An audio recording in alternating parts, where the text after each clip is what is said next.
भाई साहब सुबह के 5:10 हो रहे हैं। दिन है सोमवार का, बज रहे हैं 10 और मैं वीडियो रिकॉर्ड कर रहा हूँ। और आपको ये भ्रम हो रहा होगा कि मैं सुबह सुबह 5 बजे उठ के वीडियो रिकॉर्ड कर रहा हूँ। नहीं जी, सोया ही नहीं हूँ। चलिए, आप इस वीडियो को काफ़ी डिले के बाद देखेंगे। ज़्यादा मैं बकैती करता नहीं, लेकिन पता नहीं क्यों ऐसे एक वैलेंटाइंस वीक चल रहा है और इस वैलेंटाइंस वीक में पता नहीं क्यों बकैती ज़्यादा करना चाह रहा हूँ। तो आज पता नहीं एक कोई और डे होगा, शायद प्रॉमिस डे है आज। ठीक है, तो प्रॉमिस डे के अवसर पे मैं आप सभी के साथ एक शायरी साझा करना चाहूँगा। छोटा सा, छोटा सा, हाँ, कौन सा वाला भाई साहब? ये वाला सही रहेगा कि इन बारिशों से दोस्ती अच्छी नहीं फराज। मैंने सुना था ऐसे ही एक जगह, इन बारिशों से दोस्ती अच्छी नहीं फराज, कच्चा तेरा मकान है कुछ तो फिक्र कर। इससे एक और बेहतर, एक और छोटी सी शायरी है, पता नहीं क्यों ऐसी मन कर रहा है। बस शुरू करने से पहले, क्योंकि लंबा सेशन है भाई साहब आज का और दिन हो जाएंगे, चिड़ियाँ चहचहाने लगेंगी, तो एक छोटा सा बीच में एक और मारूंगा वैसे शायरी। एक और है, कौन सा, ये वाला बढ़िया, कि आप जैसों के लिए, प्रॉमिस डे के लिए, ठीक है, ज़्यादा स्पेशल है ये, कि आप जैसों के लिए इसमें रखा कुछ भी नहीं, पर ऐसा तो ना कहिए कि वफा कुछ भी नहीं। आप कहिए तो निभाते चले जाएंगे, मगर इस ताल्लुक़ में अजियत के सिवा कुछ भी नहीं।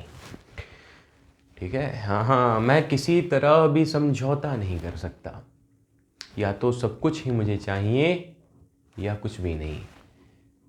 अब मैं क्या अपनी मोहब्बत का भरम भी ना रखूं, मान लेता हूँ उस शख्स में था कुछ भी नहीं। मेरे भाई पिछले वीडियो में हम देखिए, ज़्यादा इसको सीरियस नहीं लेना है, ठीक है, प्रॉमिस डे है, मज़े में भाई साहब। इस हफ्ते में ना पढ़ाई करवाएंगे आपको, हाँ, बाकी टाइम में वीडियो अपलोड करूँ ना करूँ, ये इस हफ्ते तो पढ़ा के रहना है आपको भाई साहब। तो पिछले वीडियो में टेम्परेचर की आधी साधी जानकारी हमने ली थी। आज हम स्टार्ट करने वाले हैं टेम्परेचर के से ही, फिर हम ह्यूमिडिटी और प्रेसिपिटेशन और फिर रेनफॉल पे भी आएंगे। सबसे पहले रेंज अगर मैं बात करूं कि सर टेम्परेचर का रेंज अगर मैं धरती पे देखूं, पिछले वीडियो में मैंने एक गलती की थी, ठीक है, फ्लो में मैंने बोल दिया था कि भाई साहब अगर ये ट्रॉपिक ऑफ कैंसर है और ये ट्रॉपिक ऑफ कैप्रिकॉन है, तो मेरे भाई ये जो area, this is not temperate, this is tropical. ठीक है, कई लोगों ने ध्यान दिया होगा इस पे, ठीक है, एक्सट्रीमली सॉरी। ये वाला जो रीजन होता है इसे हम टेम्परेट जोन बोलते हैं, और ये वाला जो रीजन होता है इसे हम पोल बोलते हैं। ठीक है, वैसे यहाँ पर भी टेम्परेट और यहाँ पर भी पोल होता है।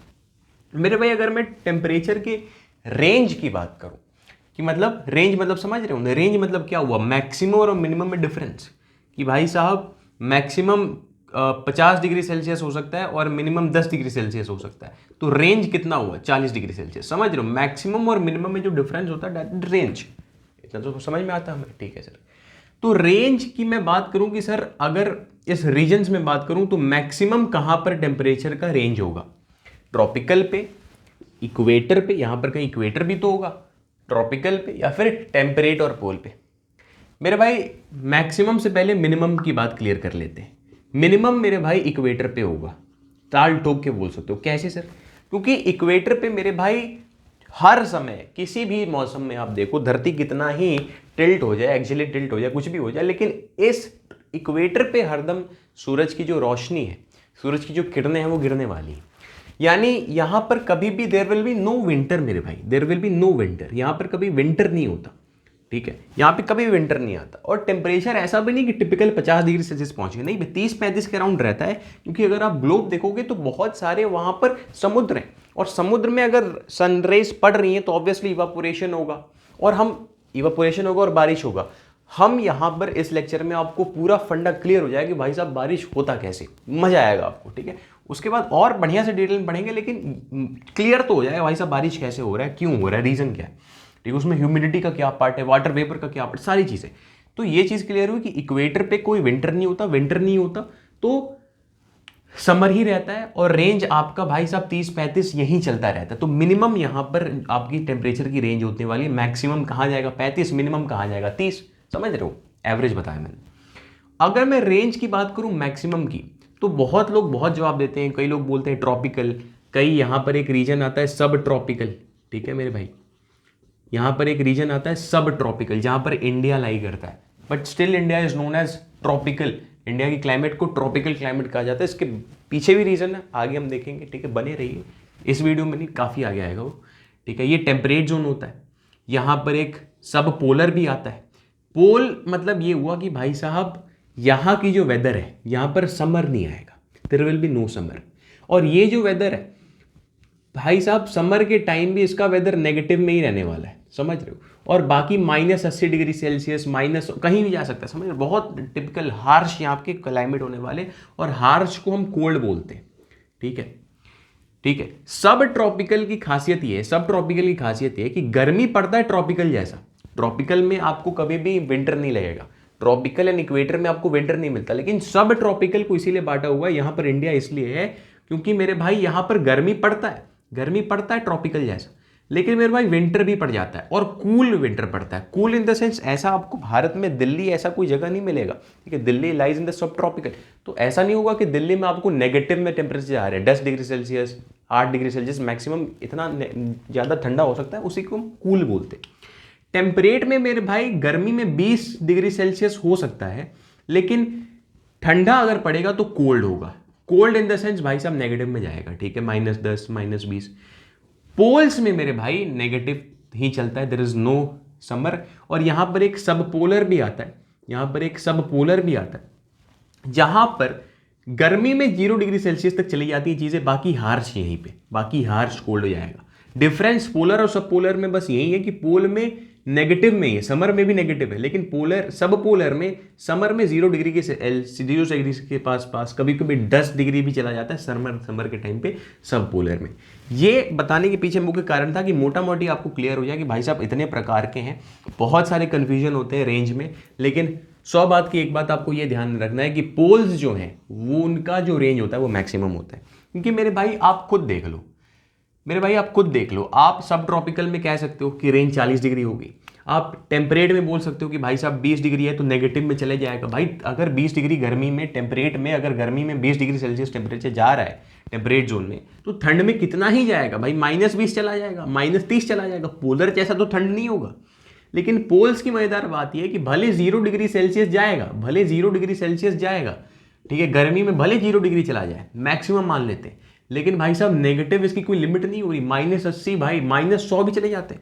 मतलब रेंज तो वही हुआ ना कि मैक्सिमम और मिनिमम में आप डिफरेंस ला रहे हो, तो 0 और 80 में डिफरेंस क्या होगा, 80 होगा। उसीलिए इसको हम मैक्सिमम रेंज ऑफ टेम्परेचर बोल रहे हैं। यहाँ की बात अगर आपको नहीं भी समझ में आए कोई बड़ी बात नहीं है, ये ध्यान में रखना मेरे भाई कि पोल्स का मैक्सिमम रेंज आता है और इक्वेटर पर मिनिमम रेंज आती है। रीजन आपके सामने यहाँ पर क्लियर हो रखा है। क्या ये बात क्लियर है? अच्छा, अब आगे बढ़ते, ठीक है। ये मैंने थोड़ा स्पीड में काटा है क्योंकि बहुत ज़्यादा खतरनाक कोई अकेली चीज़ नहीं है।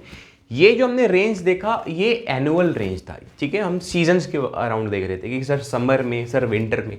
लेकिन अगर आप डेली रेंज पे जाएं, ठीक है, दिन में अगर जाएं तो डेजर्ट एरिया, बिना सोचे डेजर्ट एरिया में आप जाओ। आप खुद सोचो कि भाई डेजर्ट एरिया में दिन में जो टेम्परेचर है एकदम खतरनाक हो जाता है, ठीक है, 45 डिग्री 50 डिग्री, और आप रात हो रहे हो तो भाई साहब 0 डिग्री भी हो गया, ठीक है, ठीक है, आपको कंबल ओढ़ के सोना पड़ रहा है, 10 डिग्री हो गया। तो डेली रेंज ऑफ टेम्परेचर भी होता है, डेजर्ट्स में मैक्सिमम होता है, डेजर्ट एरिया में। Now the thing that we are going to discuss is typically very important, very crucial for you, and that is inversion of temperature, ठीक है, inversion of temperature. This is very important भाई, क्योंकि यहां पर बहुत confusion है मेरे भाई। इन्वर्जन मतलब क्या हुआ? इन्वर्जन, इन्वर्टेड, इन्वर्टेड मतलब उल्टा, इन्वर्जन मतलब भी उल्टा। टेम्परेचर का जो वेरिएशन है ऑन एन एवरेज, मैंने क्या बोला कि आप जैसे जैसे ऊपर जाओगे, आप हाइट आप इंक्रीज करोगे ग्राउंड लेवल से, सी लेवल से, तो टेम्परेचर डिक्रीज करता है। और मैंने आपको एक नॉर्मल लैप्स रेट बताया था जो कि 6.5 या फिर समथिंग ऐसा कुछ था, 6.5 डिग्री सेल्सियस पर kilometre. But inversion of temperature की एक अलग कहानी है। ये कहता है कि भाई साहब आप ऊपर उठोगे ना, ऊपर उठोगे तो टेम्परेचर घटता नहीं है। कुछ एक स्पेसिफिक कंडीशंस के अंदर, कुछ स्पेसिफिक कंडीशंस के अंदर टेम्परेचर इंक्रीज करने लगता है हाइट के साथ। ये 3 कंडीशन है मोटा मोटी, देयर आर 3 कंडीशंस, ठीक है, मोटा मोटी 3 कंडीशंस है। पहला कंडीशन होता है काम वेदर, ठीक है, काम या फिर कह लो स्टेबल वेदर, पहला कंडीशन। दूसरा कंडीशन विंटर होना चाहिए, सिंपल सी बात, लॉन्ग विंटर नाइट। तीसरा कंडीशन होगा आपका क्लाउडलेस स्काई, क्लाउडलेस स्काई। ये 3 मेजर कंडीशन है जिस कंडीशन में आपको इन्वर्जन ऑफ टेम्परेचर मिलता है। इस कारण बताऊंगा, लेकिन पहले समझो, ठीक है। विंटर में और समर है मेरे भाई, आपने ठीक है कई बार अपने घर वालों से सुना होगा, आप कभी गाँव होते हो तो ये सुना होगा कि भाई साहब अब रात लंबा होने वाला है, ठीक है। अभी अभी विंटर बीता है, आपने खुद नोटिस किया होगा कि भाई साहब 5 बजे के अराउंड अब रात होने लग गई, अब फिर रात ही चले जा रहा है 6 बजे तक, ठीक है। 12 घंटे का, ठीक है, 14 घंटे का, कई बार 16 घंटे का रात हो जा रहा है और केवल 8 घंटे का दिन हो रहा है, ठीक है। ऐसे कंडीशंस होते हैं जिसमें विंटर में होते हैं और उसमें लॉन्ग विंटर नाइट्स होते हैं। तो वो कंडीशन है किसके लिए, इन्वर्जन ऑफ टेम्परेचर के लिए। आसमान साफ होना चाहिए और काम और स्टेबल वेदर होनी चाहिए। ये दोनों आपको क्लियर होगा बाद में, ये बाद में क्लियर होगा। कब, इसी लेक्चर में, जब हम ह्यूमिडिटी पढ़ चुके होंगे और बड़े मजे से क्लियर होगा, और तब आपको लगेगा भाई साहब इसलिए मैंने उस वक्त नहीं बताया आपको। लेकिन पहले आप इस पॉइंट को समझो, विंटर, लॉन्ग विंटर नाइट्स।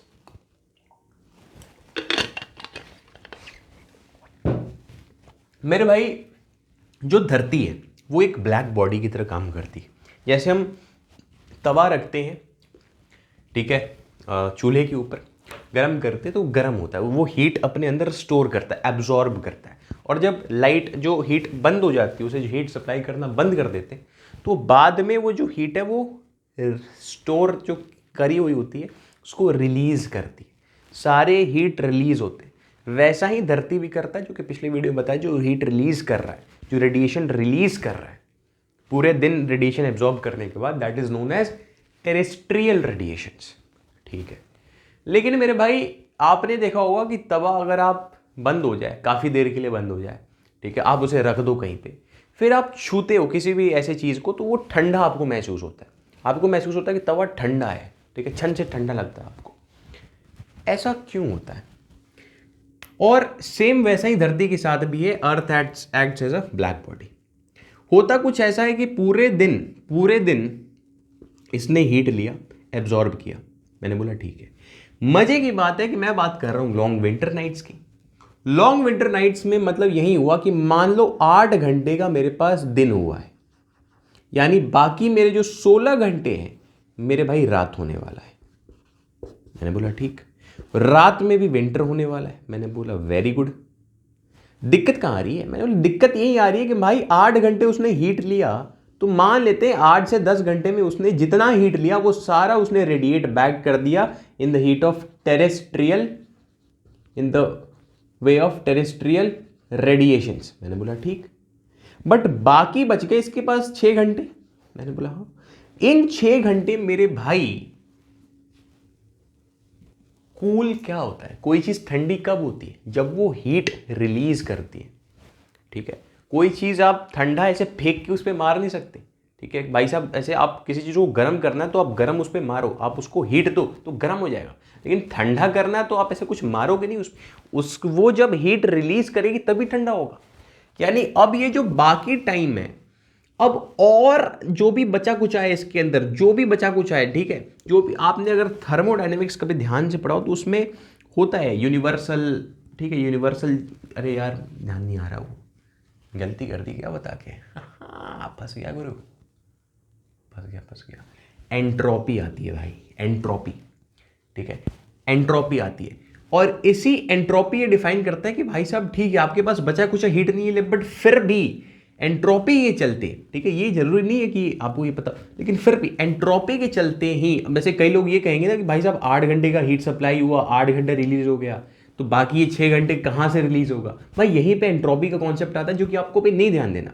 आपको बस ये ध्यान रखना है, मोटा मोटी कॉन्सेप्ट में ये समझना है कि 8 घंटे वाली हीट जो आई और 8 घंटे जो हीट गई, बाकी 6 घंटे बचे, यानी बाकी 6 घंटे और हीट जो बचा कुचा है ये रिलीज कर रहा है अपने अंदर का। और लॉस ऑफ हीट ही होता है सर कोल्डनेस ही होता है लॉस ऑफ हीट। मेरे भाई आप बताना क्या चाहते हो, आप क्लियर ये बताओ ना। मेरे भाई बस ये बताना चाहता हूं कि जब इतनी हीट इसने रिलीज की, बाकी 6 घंटे वो हीट रिलीज करता गया, बाकी 6 घंटे और हीट रिलीज करता गया, यानी अर्थ जो है वो भाई साहब बहुत ज्यादा ठंडा हो चुका है।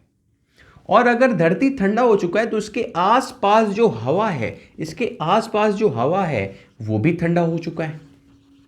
मैंने बोला ठीक है सर, मैंने बोला ठीक है सर, समझ रहे हो, उसके पास पास जो हवा है वो ठंडा हो चुका है, लेकिन इसके ऊपर जो हवा है, इसके ऊपर जो हवा है वो थोड़ी ठंडा है, ये तो वार्म ही है।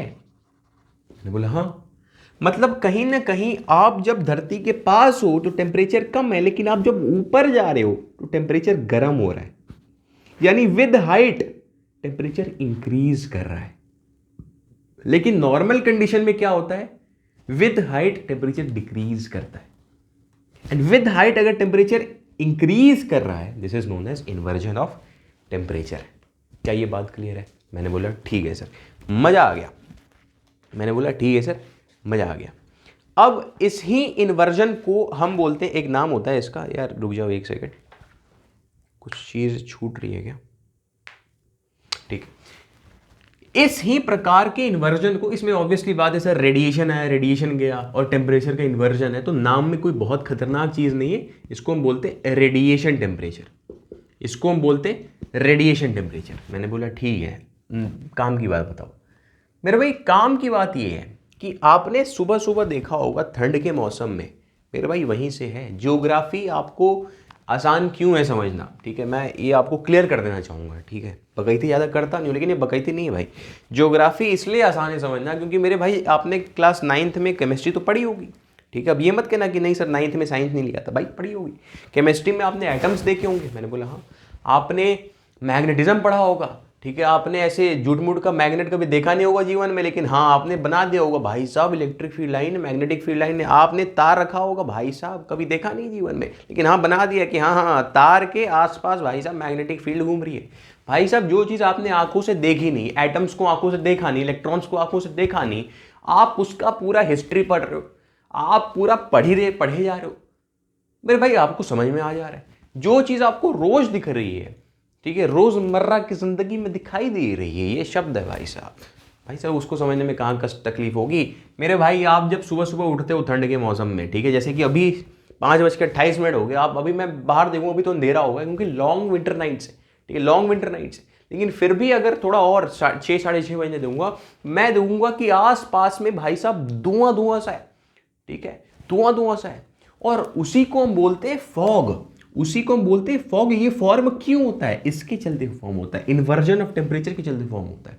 मेरे भाई यहां पर जो वाटर वेपर है, यहां पर एयर जो है उसका टेम्परेचर इतना कम हो गया कि जो इसके अंदर वाटर वेपर होगा वो ड्रॉपलेट्स के फॉर्म में कंडेंस हो जाएगा, कंडेंस हो जाएगा, वाटर वेपर का टेम्परेचर कम हो जाएगा, वाटर वेपर का टेम्परेचर कम हो जाएगा, उसके चलते वो ड्रॉपलेट्स में, वाटर ड्रॉपलेट्स में कन्वर्ट हो जाएगा, कंडेंस हो जाएगा। उसी चलते छोटे छोटे हवा के अंदर पानी होता है और that is known as fog, उसके चलते हमें चीज़ें सही से दिखाई नहीं देती, समझ रहे हो। यानी कहीं ना कहीं इन्वर्जन ऑफ टेम्परेचर ट्रांसपोर्ट वगैरह को दिक्कत कर रहा है हमें विजिबिलिटी में। मैंने बोला अच्छा। और कई बार अगर आपने देखा होगा तो बर्फ जम जाते हैं, ठीक है, छोटे छोटे बर्फ जम जाते हैं, अगर आप घास पत्तियों पे देखोगे तो बर्फ जम जाते हैं। वो कब होता है, जब टेम्परेचर यहाँ का ज़्यादा ठंडा हो गया, तो ये जो ड्रॉपलेट्स हैं वो आइस के अंदर कन्वर्ट हो जाते हैं। क्या ये बात क्लियर है? मैंने बोला हाँ जी सर। मजा आया? हाँ जी। Radiation inversion, sorry radiation temperature नहीं, रेडिएशन इन्वर्जन आपको क्लियर हुआ, पहला इन्वर्जन। तो ये पहला टाइप ऑफ इन्वर्जन था, रेडिएशन इन्वर्जन। मैंने बोला ठीक। दूसरा टाइप का एक इन्वर्जन होता है जो कि पोलर रीजन्स में पाया जाता है, ठीक है, जो कि पोलर रीजन में पाया जाता है, एडवेक्शनल इन्वर्जन। नाम वाम देखिए आप, ठीक है, रटना ये सब नहीं है। क्या पहले ये तो समझो, ठीक है क्या ये तो समझो। मान लो कि भाई साहब ये स्नो है, मैंने बोला ठीक, और मान लेते हैं कि भाई साहब ये पानी है, मैंने बोला ठीक। मेरे भाई ऑब्वियस सी बात है, धरती और इसमें, ठीक है, लैंड और सी में ऑब्वियसली अगर ये चीज टेम्परेचर का डिफरेंस आएगा, ये तो आपको पता है। तो स्नो और ये वाटर की बात करूं तो वाटर यहां पर वार्मर होगा, ठीक है, वाटर यहाँ पर वार्मर होगा। क्यों सर? क्यों सर? क्योंकि स्पेसिफिक हीट के चलते धरती ज़्यादा जल्दी ठंडा या फिर गर्म हो जाता है देन रिस्पेक्टिव टू वाटर। तो ये उतना जल्दी, भाई अगर ये वाटर के फॉर्म में है और ये अगर स्नो के फॉर्म में, तो ऑब्वियस सी बात है कि इसका टेम्परेचर ज़्यादा है, तभी तो ये वाटर में, तभी तो ये स्नो में कन्वर्टेड हो चुका है। तो अगर ये वार्मर है तो मेरे भाई इसके जो हवा पार्टिकल्स है, जो हवा है यहाँ की, क्योंकि ये बहुत खतरनाक नहीं, उसे इजिली ले जा रहा हूँ, ये जो हवा है वो वार्मर है, दिस इज वार्मर एयर। तो मेरे भाई ये फ्लो करता है यहाँ पे, और ये जब यहाँ पे फ्लो करता है तो इसके आसपास जो हवा है वो क्या हो जाता है? वार्म हो जाता है, वार्म एयर। तो फिर आप देखो लैंड से अगर आप ऊपर उठोगे तो टेम्परेचर देखो वार्म के चलते टेम्परेचर इंक्रीज कर रहा है। छोटी सी बात है, एडवेक्शनल इन्वर्जन, ज़्यादा इसमें मास्टरी करनी नहीं है, मास्टरी करनी है इसके अगले वाले में, इसमें बड़ा मजा आता है भाई साहब। वैली इन्वर्जन, वैली इन्वर्जन मेरे भाई वी शेप की वैली होती है। वैली मतलब समझते हो, ये दो पहाड़ हैं, दिस इज वैली, और ये वी शेप में, इसलिए वी शेप की वैली, ठीक है? ढंग से समझना, ढंग से समझना, समझाना जो चाहते हैं हम। मेरे भाई मान लेते हैं कि जो पहाड़ है वो बर्फीले पहाड़ है, ठीक? यहां पर स्नो होता है, जैसे आपने कई बार देखा हो, ड्राइंग्स बनाई हो तो ऐसे बनाते हैं ना कि यहां पर हरदम स्नो रहता है। मेरे भाई मैं बात कर रहा हूं दिन की, मैंने बोला ठीक, दिन में सूरज यहां से ईस्ट से वेस्ट में आता है ना, ठीक है?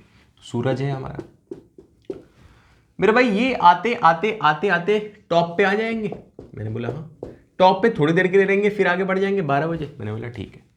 मतलब मोस्टली यहां पर धूप पड़ने वाली है, यहां पर आएंगे तो यहां पर धूप पड़ेगी, थोड़ी देर के लिए यहां पर पड़ेगी, लेकिन यहां पर उतनी धूप नहीं पड़ जाएगी, इस लोअर रीजन में उतनी धूप नहीं पड़ेगी, क्योंकि यहां पर मैक्सिमम टाइम तो यहीं तक रहेंगे ना, यहां तो बस 12 बजे, फिर तो यहीं पे रहेंगे। मतलब इस एरिया हरदम ये जो होगा वो शैडो में रहेगा मैक्सिमम टाइम। मतलब ये जो रीजन्स हैं ये ज्यादा गर्म होंगे। मैंने बोला ठीक है। मतलब दिन में इन्होंने रेडिएशन को एब्जॉर्ब किया, रात के समय क्या हो रहा है? Long winter nights, inversion of temperature का यही नियम है, long winter nights. Long winter nights में क्या हो रहा है कि ये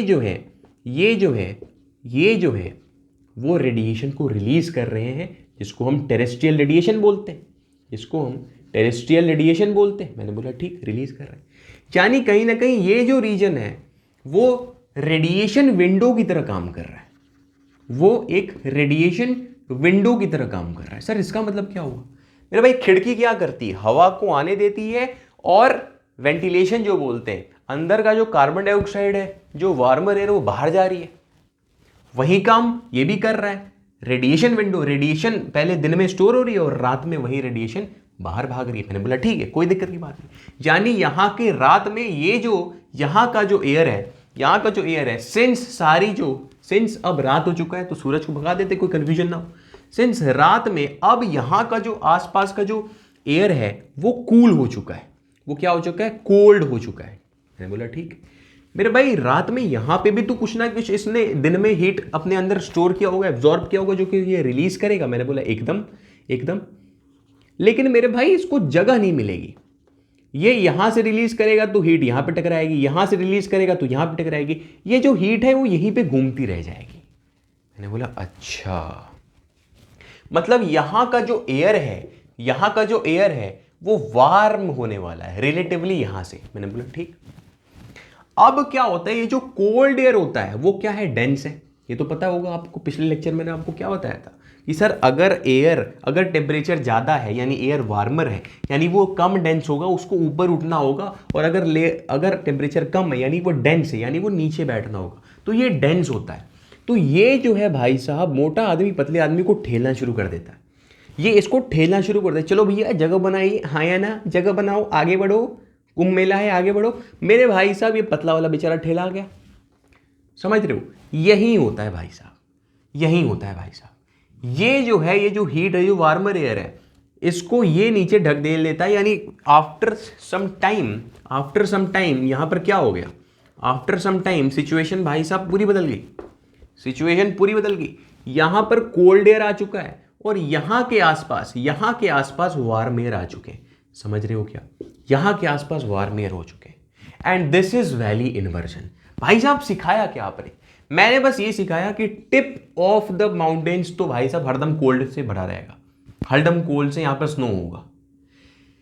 आपसे पूछेगा प्रीलिम्स में सवाल, या फिर प्रीलिम्स में पूछेगा सिंपल सा कि भाई साहब अगर मैं किसी वैली के पास जाता हूँ, मोस्टली वी शेप्ड वैली, तो मैं उसके बेस पर कभी भी कोई भी ह्यूमन सिविलाइजेशन क्यों नहीं बसा सकता, कोई भी कल्टीवेशन क्यों नहीं कर सकता?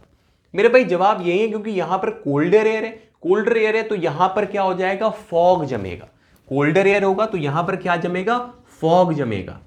और फॉग के अलावा बर्फ भी जम सकता है, समझ रहे हो, बर्फ भी जम सकता है। टेम्परेचर बहुत कम है तो यहां पर आइस जम जाएंगी वहां पर, ठीक है। फ्रोस्ट, जिसे वो वर्ड नहीं याद आ रहा था, फ्रोस्ट बोलते हैं। अभी नेट पे सर्च करना फ्रोस्ट, मजा आएगा देख के, ठीक है। मैं अभी आपको दिखाता हूँ फ्रोस्ट, ठीक है। Hope you can see it, ठीक है। क्यों आप मेहनत करोगे भाई साहब, ठीक है। आप बढ़िया वाली चीज़ें सर्च करो, मैं काम की चीज़ें आपको सर्च करके दिखा रहा हूँ। फ्रोस्ट, ध्यान से देखना।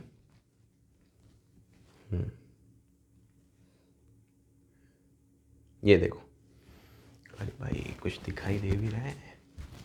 ये देखो भाई साहब, भाई साहब ज़्यादा ही बकैती कर ली क्या?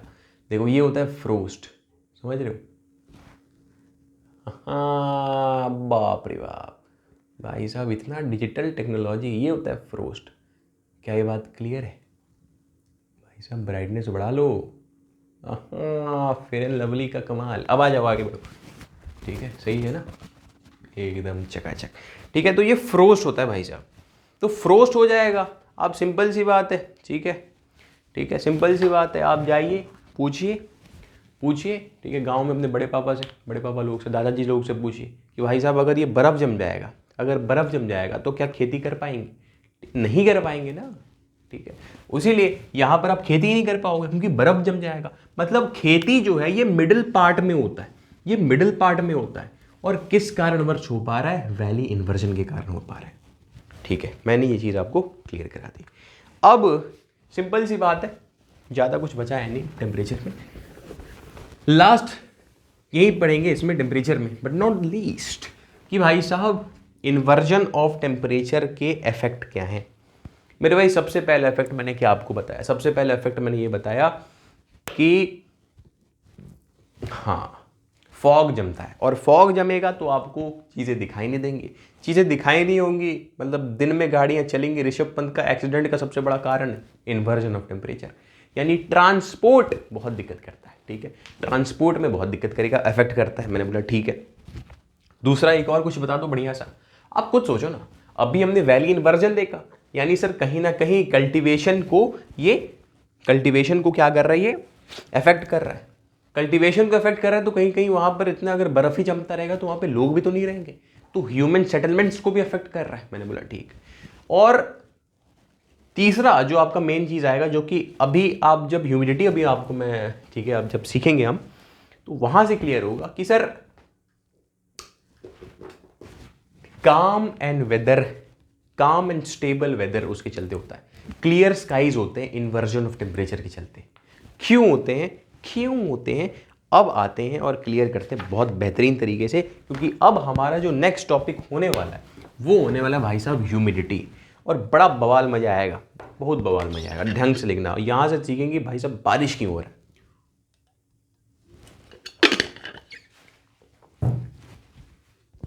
भाई साहब 5:40 हो गया, थोड़ा सा भी किरण नहीं दिखाई दे रही। क्या था हमारा? ह्यूमिडिटी। क्या था हमारा? ह्यूमिडिटी, ठीक है। प्रेसिपिटेशन एंड है ये, एंड प्रेसिपिटेशन। ढंग से सुनना मेरे भाई। ह्यूमिडिटी क्या है? अगर आप वेस्ट बंगाल साइड में रह रहे होगे, ठीक है, और कोई आपका रिलेटिव बिहार यूपी में रह रहा होगा, भाई साहब वेस्ट बंगाल में कभी लू नहीं बहता, ठीक है, जनरली लू नहीं बहता। वहां पर चिपचिपा टाइप का क्लाइमेट रहता है। आप बिहार में कूलर से सर्वाइव कर सकते हो, आप यूपी में कूलर से सर्वाइव कर सकते हो, आप हरियाणा में कूलर से सर्वाइव कर सकते हो, राजस्थान। बट वेस्ट बंगाल में you can't survive with cooler, you have to get AC, क्योंकि एसी क्या कर रहा है, आपकी ह्यूमिडिटी खत्म करता है। समझ रहे हो? कूलर तो बस हवा मारे जा रहा है, समझ रहे हो? मतलब मोटा मोटी बात है कि ह्यूमिडिटी मतलब आपको जो चिपचिपा मौसम होता है, गर्मी में चिपचिप हो रहा है भाई साहब, ठीक है, चिपचिपा मौसम हो रहा है, हरदम पसीने से तर पर रह रहे हो, that is due to humidity. Humidity simple terms में बस ये है कि भाई साहब हवा में कितना मॉइस्चर है, हवा में कितना मॉइस्चर है। और अगर हवा में एकदम मॉइस्चर नहीं है, एकदम सूखा हवा है, आपको मार दिया भाई साहब, बुखार चढ़ गया, दैट इज लू, जो कि आपको बिहार यूपी में कई बार देखे जाता है। ठीक है, तो ह्यूमिडिटी समझ में आ गया कि सर वाटर वेपर अगर आपके हवा में है, मॉइस्चर यानी वाटर वेपर एयर मास के अंदर है, दैट इज ह्यूमिडिटी। मैंने बोला ठीक है। अब अलग अलग टर्म्स आएंगी और ढंग से सुनते जाना है, बहुत आसान है। एक होता है, ये ऐसे नहीं कि लिखने शुरू कर गए, ठीक है, मोटा मोटी बहुत मजा आएगा। एब्सोल्यूट ह्यूमिडिटी करके एक चीज आएगा, आपको सुनाई दिया कुछ बैकग्राउंड नॉइस? Absolute humidity. मेरे भाई एब्सोल्यूट ह्यूमिडिटी क्या हुआ? मेरे भाई एक एयर मास के अंदर कितनी वाटर वेपर है, that is absolute humidity. Simple, air mass के अंदर, हवा के अंदर कितना वाटर वेपर है, अगर इस पूरे रूम के अंदर कितना वाटर वेपर मैं पूरा स्टोर करके ऐसे लेते हूं, तो ये जो है, ये जो मुझे वाटर वेपर मिला, दैट इज एब्सोल्यूट ह्यूमिडिटी। दूसरा जो आएगा वो होगा स्पेसिफिक ह्यूमिडिटी। ये क्या होगा सर? दूसरा जो होगा स्पेसिफिक ह्यूमिडिटी। ये जो मैंने ह्यूमिडिटी पकड़ी, ये जो मैंने वाटर वेपर पकड़ा, that is what? Absolute humidity. अगर मैं इसको पर एयर मास कर दूं, यानी सर एब्सोल्यूट ह्यूमिडिटी को मैं डिवाइड कर दूं एयर मास से, तो वो बन जाएगा स्पेसिफिक ह्यूमिडिटी। मतलब सर मेरे पास मान लो एयर मास केजी में, यानी मैं बड़ा यूनिट दिखाना चाहता हूं, तो ह्यूमिडिटी मेरे पास कितना होगा? ग्राम में होगा कहीं ना कहीं, that is specific humidity.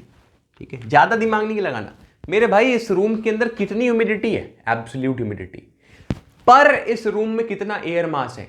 Humidity पर air mass, that is specific humidity. तीसरा आएगा ह्यूमिडिटी कैपेसिटी।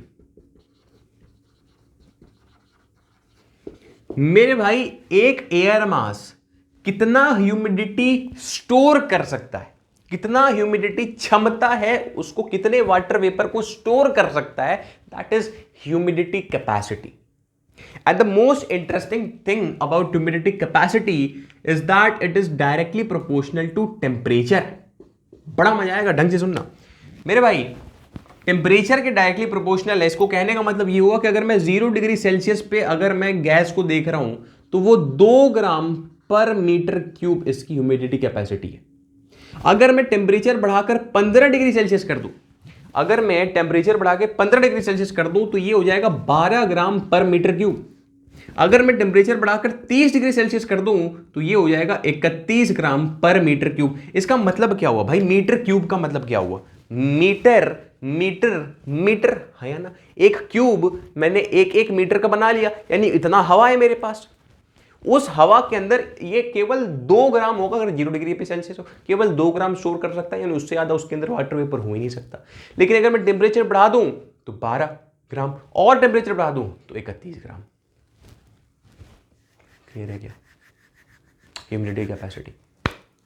ठीक है मेरे भाई, इसके बाद आएगा रिलेटिव ह्यूमिडिटी। अपने काम का ये दोनों है भाई साहब। रिलेटिव ह्यूमिडिटी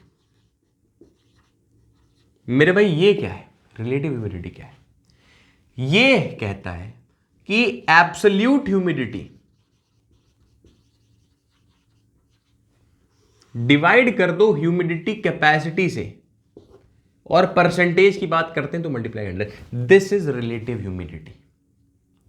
मतलब आपके पास एक रूम में कितना वाटर वेपर है, अगर मैं डिवाइड कर दूं कि आपका क्षमता कितना है वाटर वेपर को स्टोर करने का, कितना है, डिवाइडेड बाय आपको वाटर वेपर को स्टोर करने की क्षमता कितनी है, दैट इज रिलेटिव ह्यूमिडिटी। वही तो रिलेटिव का कॉन्सेप्ट है ना, है कितना, कर कितना सकते हो, वही तो रिलेटिव है।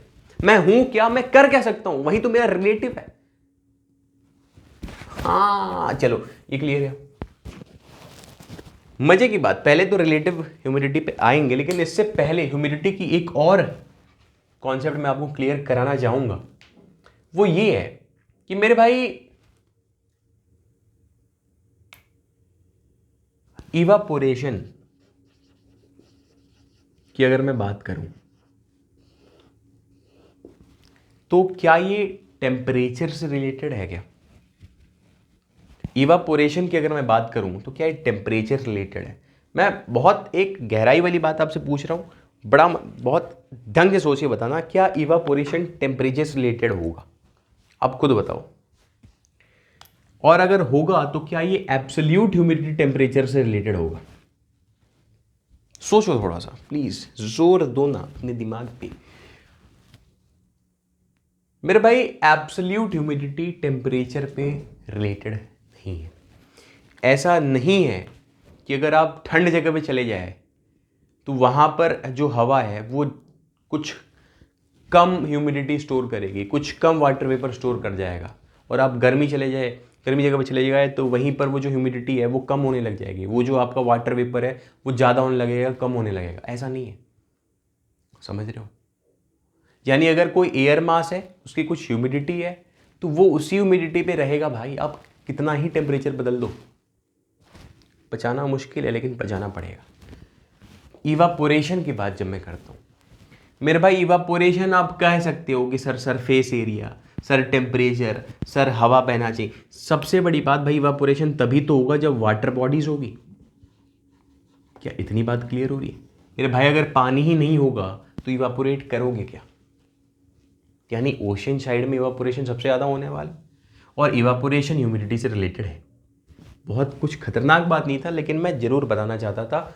खतरनाक बात है हमारी ये दोनों वाली चीज़ें, कि sir relative humidity, humidity capacity और रिलेटिव ह्यूमिडिटी का कॉन्सेप्ट समझ गए भाई साहब? बारिश तो ऐसे ऐसे ला दोगे आप। मेरे भाई ढंग से सुनना कि मैंने अभी अभी आपसे कहा कि ह्यूमिडिटी कैपेसिटी और टेम्परेचर का रिलेशन है। आप टेम्परेचर बढ़ाओगे, ह्यूमिडिटी स्टोर करने की क्षमता बढ़ने लगेगी उसी एयर मास की। मैंने बोला ठीक, यानी यहां पर भी तो वही चीज़ होगा। मैंने बोला ठीक, यानी रिलेटिव ह्यूमिडिटी कहीं ना कहीं टेम्परेचर से तो इनवर्सली रिलेटेड होने वाला है। इसको मैं यहां पर लिखूंगा और हटाऊंगा नहीं पूरे सेशन तक। Relative humidity is inversely proportional to temperature using this formula.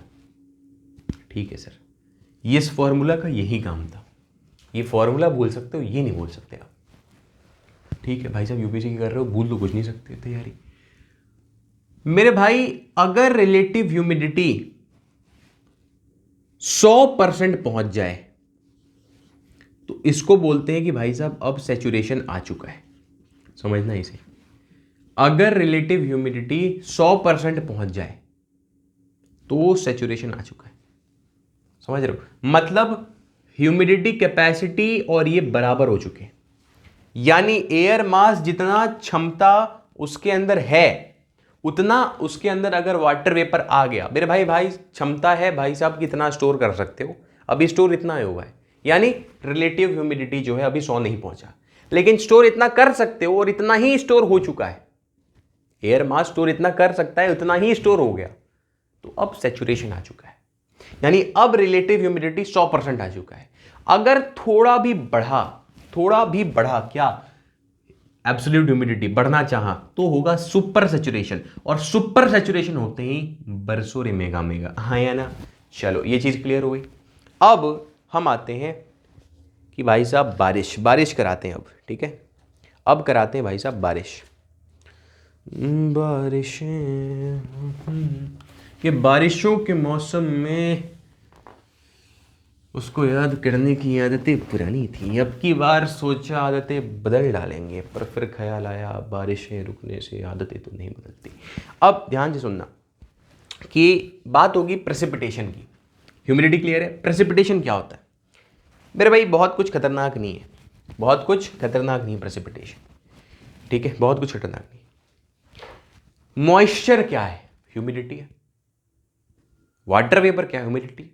अगर ये मॉइस्चर बह गया, फॉल कर गया किसी भी फॉर्म में, लिक्विड में भी, सॉलिड फॉर्म में भी कह सकता है, आइस क्रिस्टल में भी, तो वही प्रेसिपिटेशन हो। The fall of moisture is precipitation. Done है बात, क्लियर है। अब प्रेसिपिटेशन यानी सर बारिश। मेरे भाई 4 प्रकार के प्रेसिपिटेशन होते हैं। पानी गिर सकता है यानी रेनफॉल,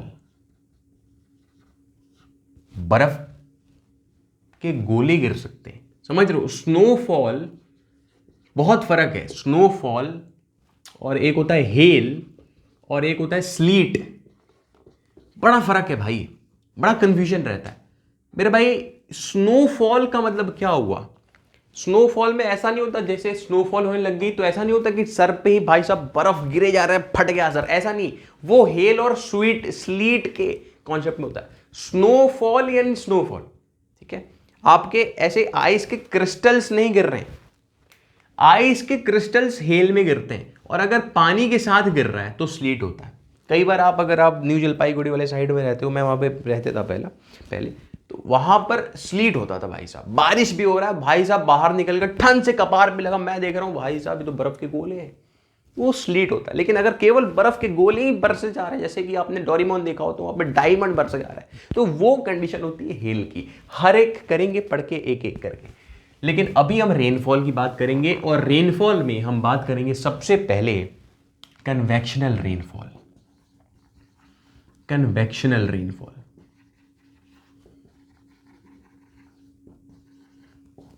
सुनना ढंग से। कन्वेक्शनल रेनफॉल क्या होता है, कैसे होता है, बहुत समझना। कन्वेक्शनल रेनफॉल में जो सबसे पहला जो सवाल हुआ वो होता है कि सर कन्वेक्शन क्या होता है? क्या होता है सर? कन्वेक्शन क्या होता है? मैंने बोला ठीक। कन्वेक्शन मतलब दिस इज कन्वेक्शन। सर ये क्या है? मतलब कोई चीज अगर अपवर्ड मूव कर रही है, दैट इज कन्वेक्शन। मेरे भाई बहुत ज्यादा अगर टिपिकल गर्मी है, बहुत टिपिकल गर्मी पड़ रही है, तो उस टिपिकल गर्मी के कंडीशन में क्या होता है कि ये अगर एक सरफेस है धरती का, तो इतने टिपिकल गर्मी कंडीशन में इतना ये गर्म हो जाता है ना, यहां से जो करंट्स हैं, वार्म एयर करंट्स हैं, वो कन्वेक्शन के हिसाब से अपवर्ड मूव करने लगते हैं। इतना फोकस से सुनना ना, जितने फोकस से आपने कभी कुछ ना सुना, क्योंकि बहुत कुछ इसमें आने वाला है। ये होता है कन्वेक्शन, ये जो अपवर्ड मूवमेंट ये होता है कन्वेक्शन, यानी जो करंट है वो ऊपर बह रहा है। यानी आपको ये फील भी नहीं होता ना, आप समझो कि अगर हवा ऐसे मूव करे, ठीक है, हवा ऐसे मूव करे आपके साथ साइड से आए, तो अगर बाल लहरा रहा है आपको फील होता है कि भाई साहब हवा आया, लू बह रहा है। लेकिन इस इतने गर्मी की कंडीशन में नीचे से हवा बहना शुरू करता है ना, नीचे से ऊपर जाता है, गर्म जो हवा है वो नीचे से ऊपर जा रहा है, आपको फील भी नहीं होता, ठीक है? वो कंडीशन भाई साहब, हवा बह ही नहीं रहा, हवा साइड वाइड में नहीं बह रहा है। This is the typical condition जिसमें हवा नीचे से ऊपर जा रहा है, करंट नीचे से ऊपर जा रहा है। उसीलिए आपको लगता है कि भाई साहब गर्मी के दिन में कभी कभी आपको लगता हो कि हवा ही नहीं बन रहा, और वो सबसे खतरनाक कंडीशन होता है, ठीक है? हवा बह रहा है तो आप बच जाओगे, लेकिन भाई साहब हवा ही नहीं बह रहा, आपको ऐसा लगेगा क्योंकि नीचे से हवा ऊपर जाता है। किस कंडीशन में? जब बहुत गर्मी पड़ रही होती है।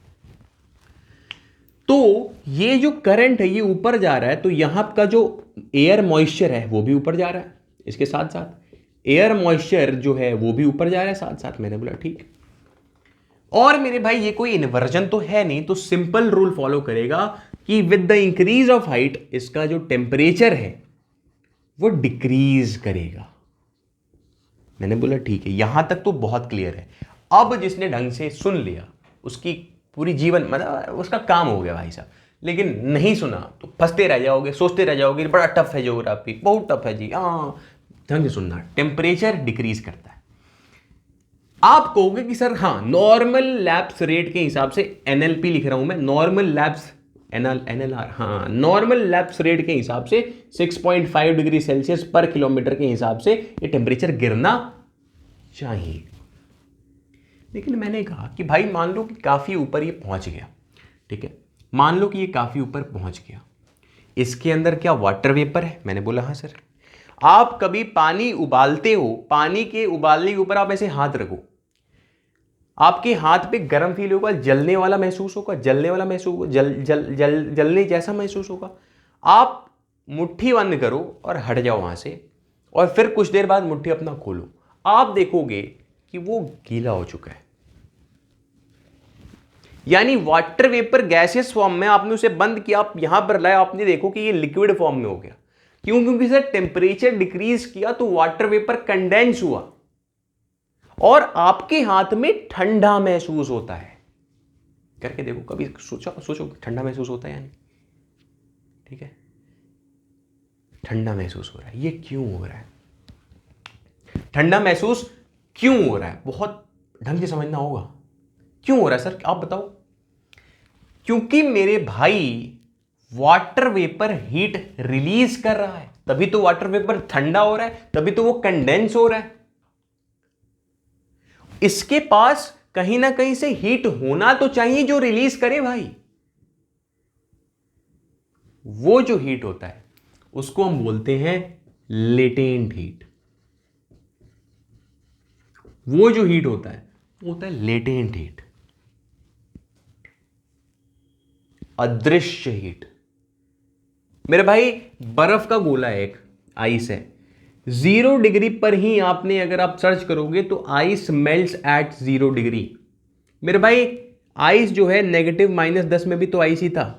आपने गर्म किया 0 डिग्री पर ही एक ऐसी हीट इसे चाहिए जिसको इस्तेमाल करके टेम्परेचर कांस्टेंट रहेगा और ये लिक्विड में कन्वर्ट हो जाएगा। This heat is known as latent heat. अलग अलग नाम है, एक तो कहते हैं कई लोग कि हीट आपने दिया, ये कहता है कि नहीं मैंने हीट रिलीज किया, अलग अलग नाम है सर, ठीक है, लेकिन ये है लेटेंट हीट। ये भूलोगे, हटाओ इसे, लेटेंट हीट, ठीक है। तो वाटर वेपर ने जो हीट रिलीज किया that is latent heat of vaporisation, ठीक है, या फिर कंडेंसेशन, दोनों कह सकते हो, हीट बराबर है, सेम है। यानी सर सिंपल सी बात है, वाटर वेपर ने हीट रिलीज किया, टेम्परेचर कांस्टेंट रहता है वहां पे। सर आगे तो बढ़ो, इसी पे लेके माला जपते रहोगे क्या? अरे भाई रुक जाओ तो सही। मेरे भाई समझाना ये चाहता हूं कि मैंने आपसे बोला था कि नॉर्मल लैप्स रेट फॉलो करना चाहिए था। ऐसा क्यों बोला मैंने? चाहिए शब्द क्यों आया है, क्यों नहीं? मेरे भाई ये वाटर वेपर है, मान लो यहां पर 10 डिग्री सेल्सियस टेम्परेचर हो रहा है, ठीक है, जस्ट वन एग्जांपल। तो 1 किलोमीटर अगर यह मान लो दिस इज 1 किलोमीटर, तो नॉर्मल लैप्स रेट के हिसाब से ये कितना टेम्परेचर होना चाहिए? मैं थोड़ा सा इसे नॉर्मल लैप्स रेट के हिसाब से ये कितना टेम्परेचर होना चाहिए 1 किलोमीटर बाद, ठीक है, this is the water vapour normal lapse rate के हिसाब से। मैंने बोला सर 10 में से 6.5 माइनस करो, यानी 3.5 डिग्री सेल्सियस इस एयर मास का टेम्परेचर होना चाहिए था। देख लेना भाई जोड़ के, सही बात है ना? हाँ सर, लेकिन मैंने कहा कि टेम्परेचर सिंस डिक्रीज हो गई है 10 डिग्री सेल्सियस से, तो वाटर वेपर जो होगा वो हीट रिलीज करेगा, क्योंकि टेम्परेचर डिक्रीज हो गई है, तो हीट रिलीज करेगा in the form of latent heat, और वो ड्रॉपलेट्स के फॉर्म में होने लगेगा, वो कंडेंस होने लगेगा। तो ये जो वाटर वेपर हीट रिलीज करेगा, उसके चलते ये जो टेम्परेचर है ना वो बढ़ जाएगा। समझो बात को, बाहर का टेम्परेचर 3.5 है, लेकिन ये जो मॉइस्चर है वाटर वेपर ने सिंस टेम्परेचर रिलीज किया है, मान लेते हैं 5 डिग्री सेल्सियस है। समझे क्या ये बात समझ आ रही है? मान लेते हैं 5 डिग्री सेल्सियस, क्योंकि वाटर वेपर ने हीट रिलीज किया, क्योंकि टेम्परेचर डिक्रीज हुई तो वो कंडेंस हुआ, तो टेम्परेचर होना इतना चाहिए था जो कि बाहर का है, लेकिन मॉइस्चर का टेम्परेचर उसने रिलीज किया वाटर वेपर ने, तो मॉइस्चर का टेम्परेचर इंक्रीज हो गया। ऐसा नहीं है बढ़ 3.5 होना चाहिए था, लेकिन वाटर वेपर के लेटेंट हीट के चलते इसने अपने अंदर हीट रखा था, उसने वो रिलीज किया, तो मॉइस्चर का टेम्परेचर 5 डिग्री सेल्सियस हो गया मान लेते। और मेरे भाई मैंने आपको क्या बताया था कि जब तक टेम्परेचर ज्यादा हो तब तक जो एयर होता है वो लेस डेंस होता है, डेंसिटी उसकी कम होती है, तब तक वो ऊपर जाता है, और इसी कारणवश ये और ऊपर जाता जाएगा। ये वाटर जो मॉइस्चर है ये और ऊपर जाता जाएगा, and that is what we say as unstable condition. और ये जो इसको 3.5 होना चाहिए था मॉइस्चर को, लेकिन 5 डिग्री सेल्सियस, यानी नॉर्मल लैप्स रेट को उसने फॉलो नहीं किया। तो इसी को हम बोलते हैं, किस कंडीशन में, हर कंडीशन में नहीं, कन्वेक्शनल रेनफॉल वाले कंडीशन में, इसको हम बोलते हैं मॉइस्चर लैप्स रेट। क्या बोल रहे हैं सर? Moisture lapse rate. ऐसा कुछ फिक्स नहीं होता कि सर आप बता दो कि 7.5 होता है, 7.5 डिग्री सेल्सियस पर किलोमीटर, ऐसा कुछ नहीं है भाई, 5 डिग्री सेल्सियस पर किलोमीटर, नो। ये डिपेंड करता है, ये डिफरेंट होता है, ये वेरिएट करता रहता है, वेरिएशंस हैं इसमें, but the name is moisture lapse rate. ठीक है, काम की बात बताओ मेरे भाई, मॉइस्चर लैप्स रेट अभी के हिसाब से तो 5 डिग्री सेल्सियस है। मैंने बोला हाँ सर, एकदम सही बात बोल रहे हो, मॉइस्चर लैप्स रेट अभी के हिसाब से तो 5 डिग्री सेल्सियस है। मैंने बोला हाँ, यानी इन दोनों में कंपैरिजन करूं तो ये मॉइस्चर लैप्स रेट कम होगा नॉर्मल लैप्स रेट में। जब तक कम होगा तब तक ऊपर बढ़ता रहेगा, तब तक ये ऊपर जाता रहेगा। जैसे ही बराबर हो जाए, ज्यादा नहीं होता, जैसे ही बराबर हो जाए स्टेबल कंडीशन आ जाती है। And what I actually mean by stable condition, यानी अब एयर मॉइस्चर ऊपर नहीं जाएगा, यानी अब एयर मॉइस्चर ऊपर नहीं जाएगा, अब बारिश नहीं होगी। लेकिन जब तक ये चीज है तब तक ये ऊपर जाता रहेगा, और जब तक ये ऊपर जाता रहेगा, अब सुनना, जब तक ये ऊपर जाता रहेगा टेम्परेचर डिक्रीज करता रहेगा। मैंने बोला ठीक है, टेम्परेचर डिक्रीज यानी मैं आ गया रिलेटिव ह्यूमिडिटी वाले कॉन्सेप्ट पे। बहुत ढंग से सुनना मेरे भाई, मैं आ गया रिलेटिव ह्यूमिडिटी वाले कॉन्सेप्ट पे, जो कि इनवर्सली प्रोपोर्शनल है टेम्परेचर के। टेम्परेचर डिक्रीज यानी ये इंक्रीज, और एट अ पॉइंट ये 100% पहुंच गया तो बारिश हो जाएगी। यानी ये 100% कब पहुंचेगा? जब टेम्परेचर डिक्रीज होगा। टेम्परेचर कब डिक्रीज होगा? जब ये ऊपर जाता रहेगा। ये ऊपर कब जाता रहेगा एयर मॉइस्चर? जब तक ये कंडीशन रहेगा, यानी जब तक ये कंडीशन रहेगा तब तक अनस्टेबल कंडीशन होगा। अनस्टेबल कंडीशन यानी रेनफॉल, यानी सैचुरेशन, यानी रिलेटिव ह्यूमिडिटी। सब कुछ कनेक्टेड है मेरे भाई, ठीक है? ये चीज क्लियर होनी चाहिए आपको। एक बार ढंग से देख लो भाई साहब, ठीक है? कहाँ दिक्कत आ रही है यहाँ पे? कहाँ दिक्कत आ रही है?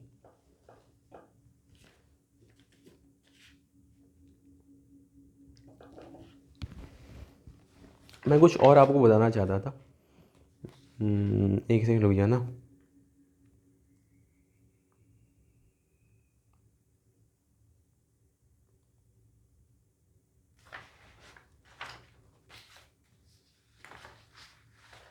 चलो ठीक है, वो चीज़ अभी नहीं आ रही ध्यान में, आगे बढ़ते हैं।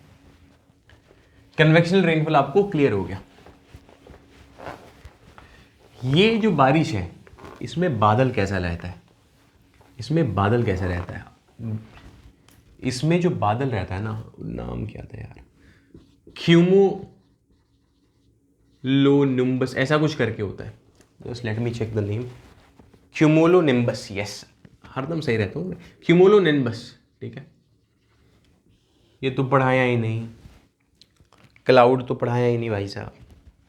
हाँ, कह रहे हैं कि यूपीएससी की तैयारी कराते हैं, ज्योग्राफी वाली अभी पढ़ा रहे हैं, क्लाउड पढ़ाया ही नहीं, बुर्बक बना रहे हैं, ठीक है? अरे भाई रुक जाओ।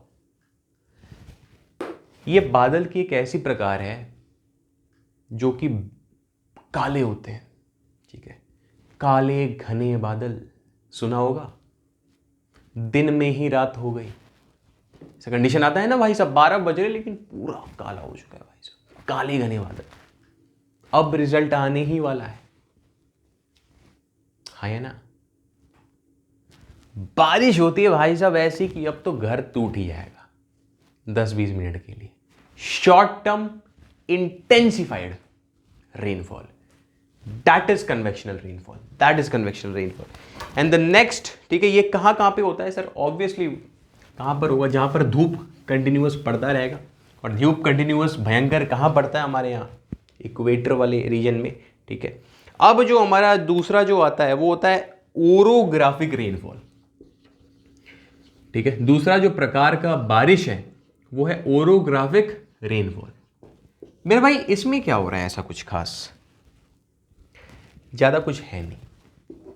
मान लो पहाड़ है और यहाँ पर हमारे पास मॉइस्चर कंटेन किया हुआ एयर मॉइस्चर है, हमारे पास ट्रैवल कर रहा है विंड में, करंट में। मैंने बोला ठीक है, ये इतना डेंस है ना, इतना ज़्यादा इसके पास मॉइस्चर है कि भाई साहब ये ऊपर नहीं उठ पा रहा।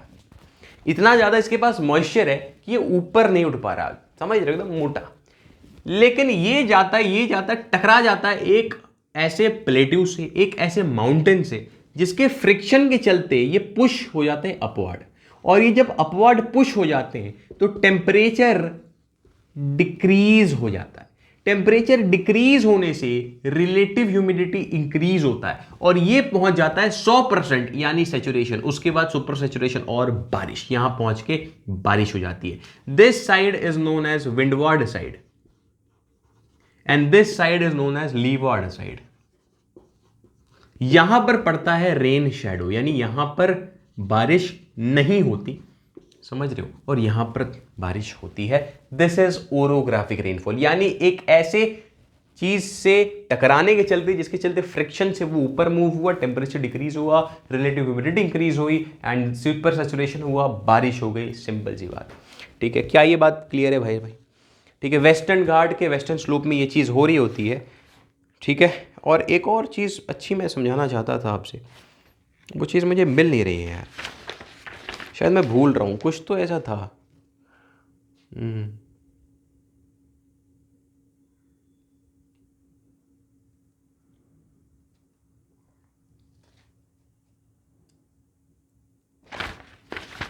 चीज़ ये थी ना, अभी ध्यान में आया मुझे, कि मैंने आपको बताया था कि सर जो इन्वर्जन ऑफ टेम्परेचर है उसके चलते क्लियर स्काइज आ रही है। अभी मुझे ध्यान में आया, वो मैंने बताया था कि रीज़न आपको आगे पता चलेगा।